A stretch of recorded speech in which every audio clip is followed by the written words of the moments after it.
For a long time, I thought being a young immigrant woman with no experience was a weakness. I felt stuck in the beauty supply for 2 years because I thought I was just so lucky, just grateful to be there. But then I realized that the very things that made me struggle but the very thing that made me an elite candidate for greater opportunity. You have an unfair advantage as an immigrant that locals don't have, but you're likely hidden it because you're afraid of your accent or your background, your history. Today, I'm going to show you how to flip that script and make your immigrant journey the reason why you get higher, get further in life. And the first key step is called the resilience as a product. Think about it. Company pays for problem solvers. You moved your entire life with or without parent across the world. That is the highest level of problem solving there is. So learn to pitch that. The second key step is the multi-lens edge, right? You see the world through two different cultures, multiple. That makes you more adaptable and creative than someone who has never left their hometown. The third key step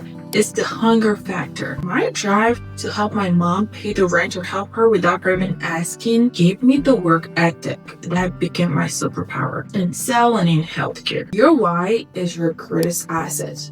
So learn to understand your why. Have a why. Without a why, you can't go further in life. And it's time for you to stop apologizing for your journey and start using your history, your background, your story to build your own empire. I have mapped out exactly how to package your unfair advantage. So make sure you click on the tab link in the description to book a call directly with me. Alright, you're just one call away to getting the information that you have been searching for, so that you don't have to be stuck like me at a lower rate for so long. Alright, so just make sure you subscribe to the channel, like the video if you love it, send it to your immigrant friend bestie. I would like you to thrive, especially if you're a woman in her early 20s. And ambition one, you can definitely rebuild your life. As long as you understand your why, you can get it all together. But again, don't forget to join the community, and I'll see you on the call.